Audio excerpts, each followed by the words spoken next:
পূজা cherry ও আদর আজাদ অভিনীত প্রথম সিনেমা নাকফুল। নাম বদলে আজ দুপুরে সেন্সর ছাড়পত্র পেয়েছে সিনেমাটি। সিনেমার নতুন নাম নাকফুলে কাব্য। ফেরারি ফরহাদের গল্পে এটি পরিচালনা করছেন তরুণ নির্মাতা আলোক হাসান।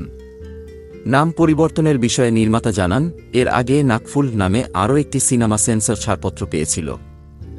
একই নামে দুটি সিনেমায় সেন্সর ছাড়পত্র আইনসিদ্ধ নয়, তাই বাধ্য হয়ে সিনেমাটির নাম পরিবর্তন করে নাকফুলে কাব্য করা হয়েছে। ডিজিটাল ফরম্যাটে নির্মিত 2 ঘন্টা 12 মিনিটের সিনেমাটি কোনো কাটাছেঁড়া ছাড়াই ছাড়পত্র পেয়েছে। সিনেমার দৃশ্যধারণ হয় মৌলভীবাজারের শ্রীমঙ্গলে।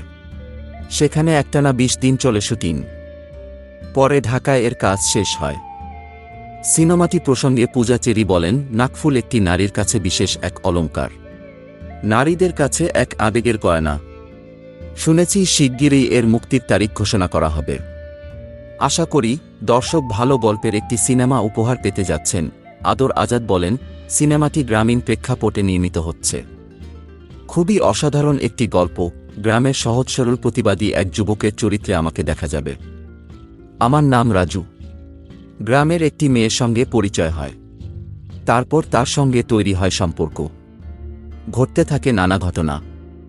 আশা করি এ সিনেমার গল্পটি দর্শকের হৃদয় ছুঁয়ে যাবে।